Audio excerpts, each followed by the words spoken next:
Hello, hello.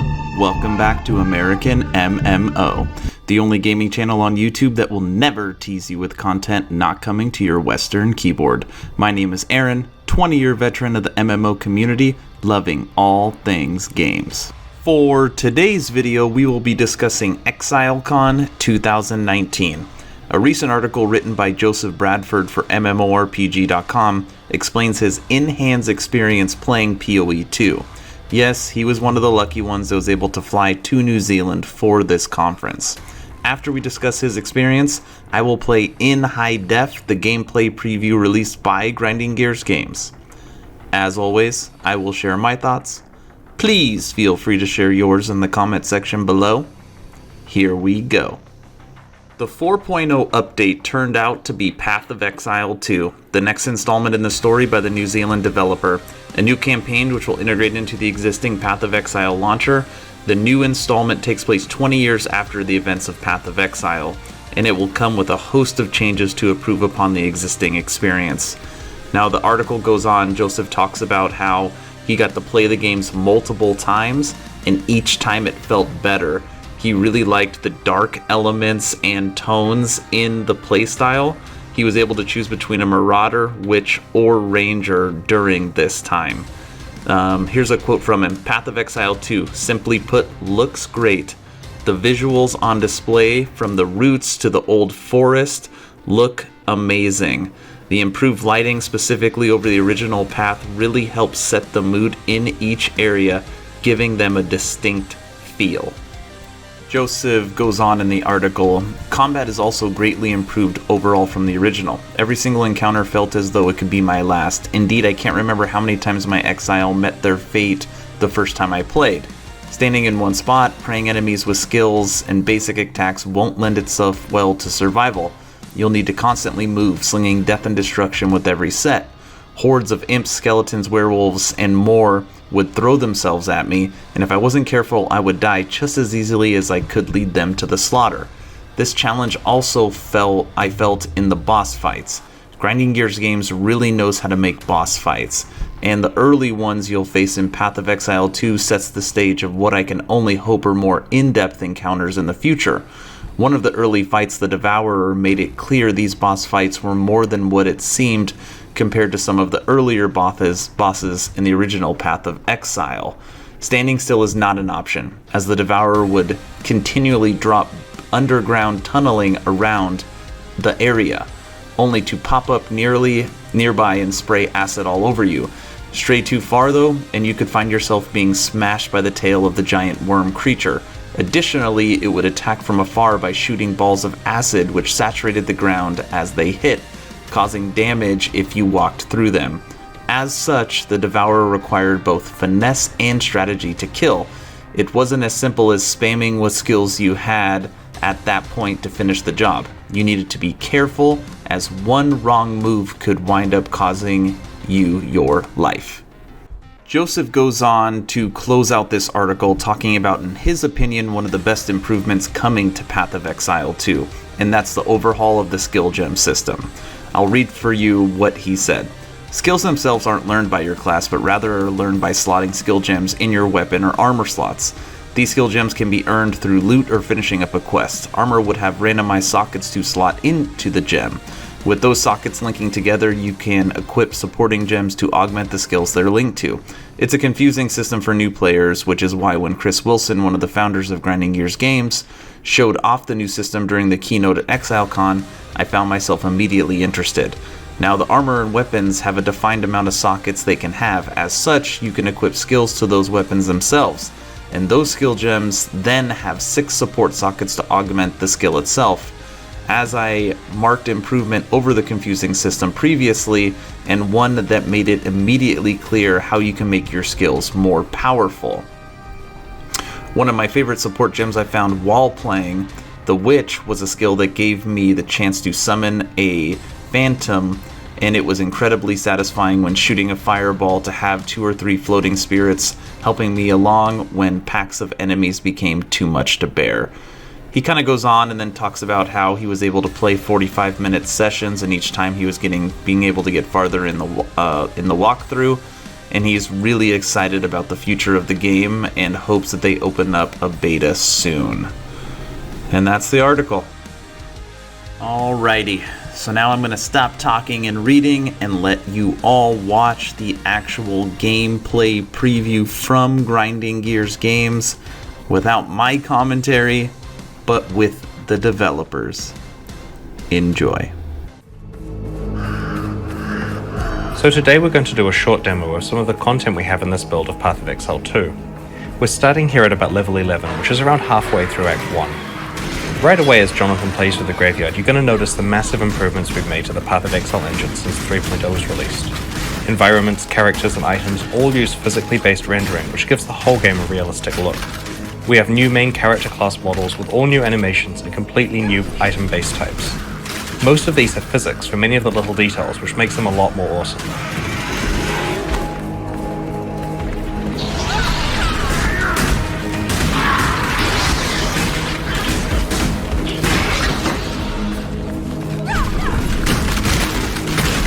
We put a lot of work into updating the skill effects throughout Path of Exile.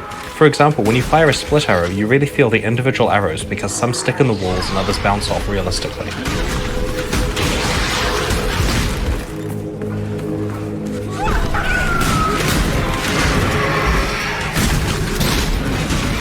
The 4.0 campaign contains a variety of optional side quests that lead to meaningful boss encounters along the way. Very soon we're going to encounter Auckland, an NPC who has lost his family.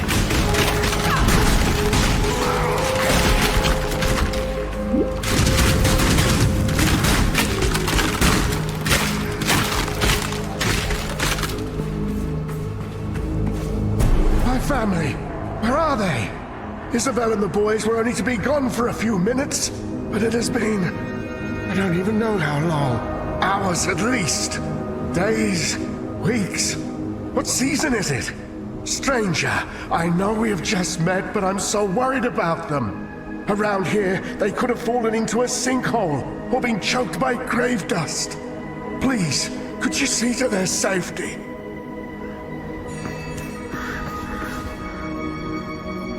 The game has changed a lot more than just visually though. One of the things we have wanted to do for a really long time is to make fundamental changes to Path of Exile's skill system. The skill system in PoE is really cool and versatile. Personally, it's my favorite thing about the game, but there have always been some awkward things about it. We really wanted to find a way to address all of the shortcomings while not sacrificing even a single bit of the functionality that we already have. When you see the inventory here, you will notice something missing: all of the sockets on the items. This is because in Path of Exile 2, you no longer put gems into your items. Instead, the skill gems themselves have sockets, as you can see here, and there is a dedicated screen for socketing them. Jonathan's going to change his split arrow skill for Ice Shot and will add some support gems to it. There are some really big advantages here. For one, every single item in Path of Exile 2 can be a 6-link. This is going to cause huge changes in how players design character builds. In the past, players didn't ever want to have more than one primary attack skill because they could only have 1 or 2 6-links on a character at most. Now, it's totally viable to have multiple powerful primary attacks. The thing I'm really happy about though, is you don't have to screw around with your gems all the time when you're changing items. Check out this bow here. The socket colors you get still come from your items, but now every single bow that drops will have exactly 4 green sockets. This means that we can swap this bow for this other one we have found, and we don't have to mess around with our gems. As we swap between the bows, we can see at a glance all the DPS values for our skills updating. It's still possible to fine-tune socket colors on items when you need to, but because everything that drops has fixed sockets, it's way easier to just pick something up and put it on while leveling. For new players, another really great advantage is that it's now impossible to socket a support gem into a skill gem that it doesn't work with. For example, this multiple projectiles gem can't be socketed into Leap Slam, but you can see with all the highlighted sockets that it will work with the other bow skills. Some of you will be wondering about skills like auras. A lot of the time in the old skill system, you'd throw a few gems together in a 4-link with few or no support gems. How can you do that when you have a limited number of active skill slots? The answer is meta gems. Meta gems are like super support gems that let you put multiple actives into them. For example, we want to run a few different auras on this character. We can put this proficiency gem into the character and load it up with auras. It even lets you bind a single key to enable all of the auras at once. Trigger gems like Cast on Crit are also meta gems, so this means you can put an entire Cast on Crit setup into one gem as one of your 8 6-links.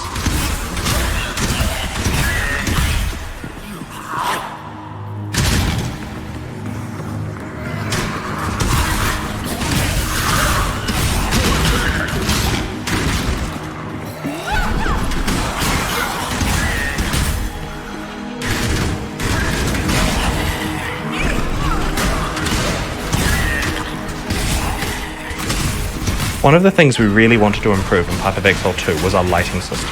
The new PBR rendering, in addition to a much more realistic light fall-off, makes this area look significantly more awesome than what we could possibly achieve in the past.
Please make them stop.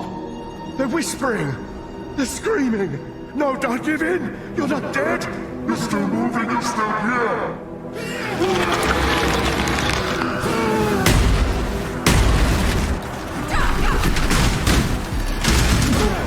One of the things that's really exciting about creating an entirely new campaign is that we get to apply all of our boss creation skills to early bosses as well. The first few acts of Path of Exile 1 have bosses that are some of the earliest content we ever made, and their age is really showing. This fight here is the same level as the Fairgraves fight in the original campaign, but it's a lot more advanced.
Learn to let go of your burdens.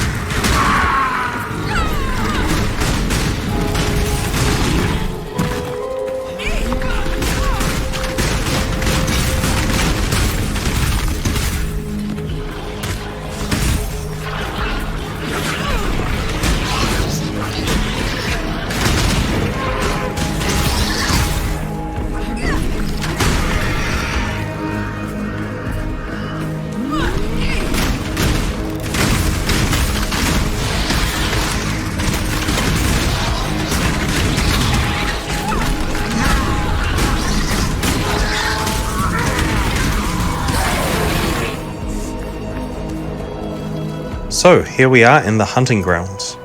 Now we're going to show you something that players have been requesting for a really long time. In Path of Exile 2, we finally have shapeshifting.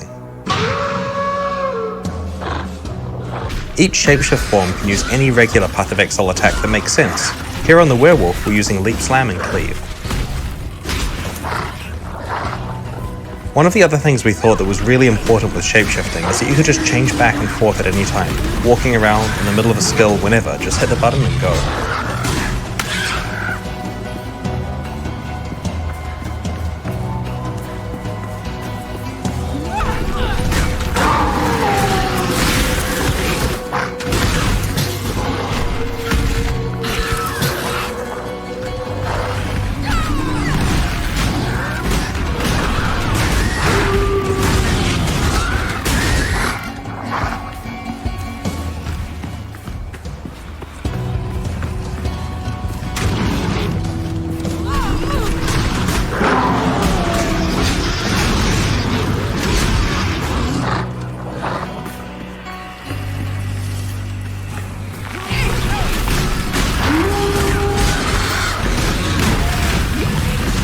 One of the things you can see in this area is the new grass tech that we have.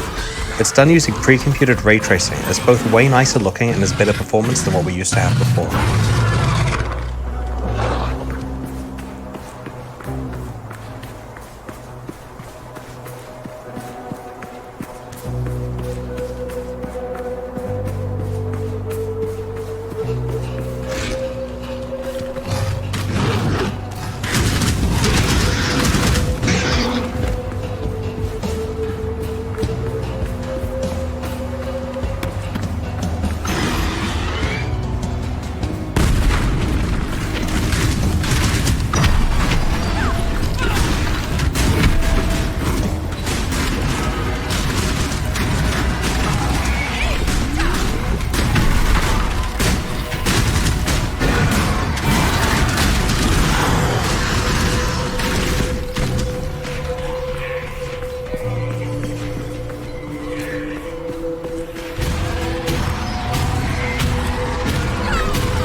And that there is a small slice of Path of Exile 2. I gotta say, I am pretty excited about the future of action RPG, good old hack and slash. From the Warhammer universe, we have Chaos Bane, we have potentially Lost Ark coming to the west, we have D4, and Path of Exile 2. And that's the video. And by the way, the longest video that I've ever put out. PoE 2. You've heard what it's like playing the game, and you've got to watch the in-game trailer. What does everybody think? Is this a game you're going to add to your collection? Let me know in the comment section below. And as always, thanks for watching. Wow, I am terribly impressed that you are still watching this video. So since you're here, I got a few asks.